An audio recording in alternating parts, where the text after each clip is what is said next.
ഫെബ്രുവരി 14 ലോകം മുഴുവൻ പ്രണയത്തിന്റെ ചുവപ്പ് നിറത്തിൽ മുങ്ങുന്ന ദിനം.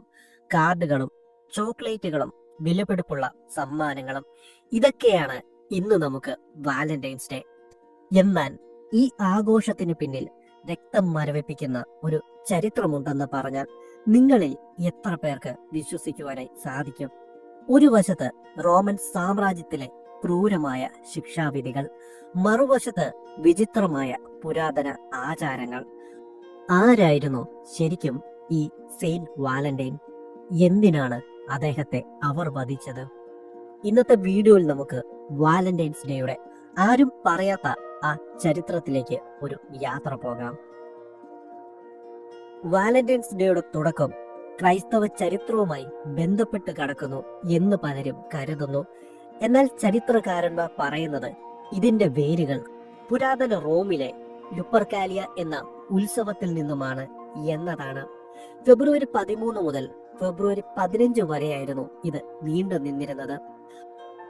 പക്ഷേ ഇന്നത്തെ പോലെ റൊമാൻറ്റിക് ആയിരുന്നില്ല അന്ന് കാര്യങ്ങൾ.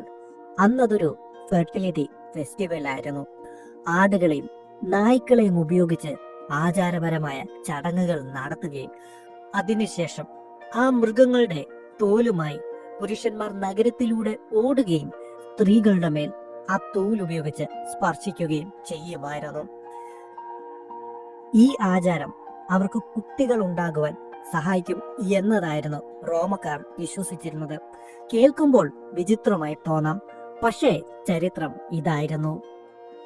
പിന്നീട് 5-ാം നൂറ്റാണ്ടിൽ മാർപ്പാപ്പ ഗലാസിയസ് ഒന്നാമൻ ഈ പുരാതന പൗരാണിക ഉത്സവത്തെ നിരോധിക്കുകയും അതിനു പകരമായി ഫെബ്രുവരി 14 വാലന്റൈൻസ് ഡേയായി സഭ ശക്തമായി പ്രോത്സാഹിപ്പിക്കുകയും ചെയ്തു.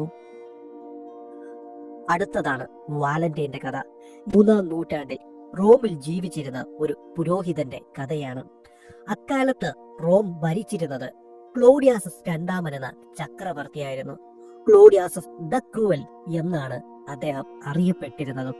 ചക്രവർത്തിക്ക് ഒരു വിചിത്രമായ ബുദ്ധി തോന്നുകയുണ്ടായി. വിവാഹം കഴിച്ച പുരുഷന്മാരെക്കാൾ വിവാഹം കഴിക്കാത്ത പുരുഷന്മാരാണ് യുദ്ധകളത്തിൽ യുദ്ധം ചെയ്യുവാൻ നല്ലതെന്ന്. അതുകൊണ്ട് തന്നെ റോമിൽ യുവാക്കളുടെ വിവാഹം അദ്ദേഹം നിയമം മൂലം നിരോധിച്ചു. ഇവിടെയാണ് വാലന്റൈൻ കടന്നു വരുന്നത്. പ്രണയിതാക്കൾക്ക് വിവാഹം കഴിക്കുവാൻ കഴിയാത്ത അവസ്ഥ കണ്ട് അദ്ദേഹം രഹസ്യമായി അവർക്ക് വിവാഹം നടത്തിക്കൊടുത്തു.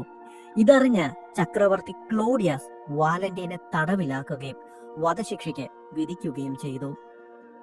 AD 270 ഫെബ്രുവരി 14 അദ്ദേഹത്തെ വധശിക്ഷയ്ക്ക് വിധേയനാക്കി. മരിക്കുന്നതിനും തൊട്ടു മുമ്പ് ഒരു കുറിപ്പെഴുതി നൽകി. അതിൽ താഴെയായി അദ്ദേഹം ഇങ്ങനെ ഒപ്പിട്ടു: ഫ്രം യുവർ വാലന്റൈൻ. ചരിത്രത്തിൽ ആദ്യത്തെ വാലന്റൈൻ സന്ദേശം അതായിരുന്നു. ഇന്നും നമ്മൾ കാർഡുകളിൽ ഉപയോഗിക്കുന്ന ആ വാചകം ഒരു രക്തസാക്ഷിയുടെ അവസാനത്തെ വാക്കുകളായിരുന്നു. അങ്ങനെ വർഷങ്ങൾ കടന്നു പോകുകയും 1300കളിൽ പ്രശസ്ത കവി ജോഫ്രി ചോസറാണ് ഈ ദിനത്തെ പ്രണയവുമായി കൂടുതൽ ബന്ധിപ്പിക്കുന്നത്. പിന്നീട് 18-ാം നൂറ്റാണ്ടാകുന്നതോടെ ഇംഗ്ലണ്ടിൽ പ്രണയിതാക്കൾ കൈകൊണ്ട് നിർമ്മിച്ച കാർഡുകളും കവിതകളും കൈമാറുവാനായി തുടങ്ങി. ഇന്നിതൊരു കോടിക്കണക്കിന് ഡോളറിന്റെ ബിസിനസ്സാണ്. എല്ലാ വർഷവും 14.5 കോടി വാലന്റൈൻ കാർഡുകളാണ് ലോകമെമ്പാടും കൈമാറ്റം ചെയ്യപ്പെടുന്നതും. അപ്പോൾ ഇതാണ് വാലന്റൈൻസ് ഡേയുടെ കഥ. ഒരു ക്രൂരമായ ഉത്സവത്തിൽ നിന്നും തുടങ്ങി ഒരു പുരോഹിതന്റെ ത്യാഗത്തിലൂടെ വളർന്ന് ഇന്നത്തെ ആഗോള ആഘോഷമായി ഇത് മാറിയ കഥ.